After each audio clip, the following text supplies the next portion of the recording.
वाशिम जिल्ह्यात 12 जूनला दमदार पाऊस झाल्यानंतर शेतकऱ्यांमध्ये नवचैतन्य निर्माण झालं होतं। त्यावेळी शेतकऱ्यांनी पेरणीचा निर्णय घेतला आणि अनेक शेतकऱ्यांनी पेरणी केली। मात्र मागील काही दिवसांपासून पावसाने दडी मारल्यामुळे आता शेतकऱ्यांमध्ये चिंतेचं वातावरण आहे। मी सध्या काटाशेत शिवारात आहे आणि आपण बघू शकतो पेरलेलं सोयाबीन आता शेतकऱ्यांवर ट्रॅक्टरच्या सहाय्याने काढण्याची वेळ आली आहे। पेरलेलं पीक जेव्हा शेतकरी काढतो तेव्हा काय परिस्थिती असते आपण या दृश्यातून बघू शकतो। एकंदरीत मागच्या 10-12 दिवसात पावसाने दडी मारल्यानंतर आता चिंचेचे सावट वाढलं आहे। यात शेतकऱ्यासोबत आपण बातचीत करूया।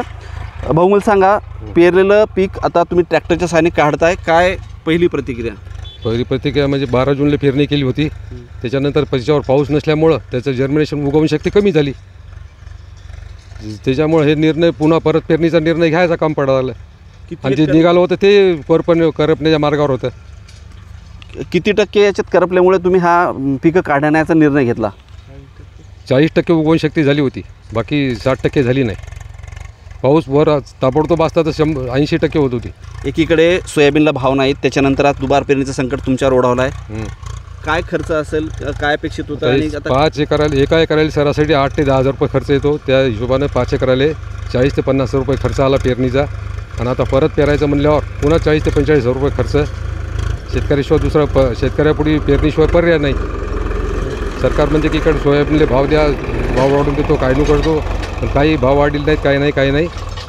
विम्याची मागच्या वर्षी विमेसुद्धा आम्हाला मिळालेले नाहीत। आमची पीक काढणीनंतर पाऊस आला होता, भरपूर नुकसान झालं। आम्ही ऑनलाईन तक्रार केल्या होत्या, त्याचा सर्वेसुद्धा यायला तयार नाही कोणी। आणि आणखी ऑनलाईन तक्रार आमच्यावर काय मिळतं, ऑफिसमध्ये गेलं तर म्हणतात होऊन जाईल, बाकी याच्याशिवाय काही दिलं नाही। नक्कीच शेतकऱ्याचे संकट टळत नाहीत, त्यामुळे आता दुबार पेरणीचं संकट पुन्हा एकदा त्यांच्यावर घोंगावते। मनोज जयस्वाल, साम टीव्ही न्यूज, काटा, वाशिम।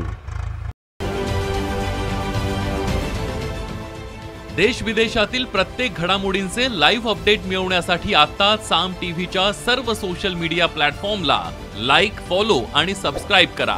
तसंच सर्व नोटिफिकेशनसाठी बेल आयकॉन प्रेस करायला विसरू नका।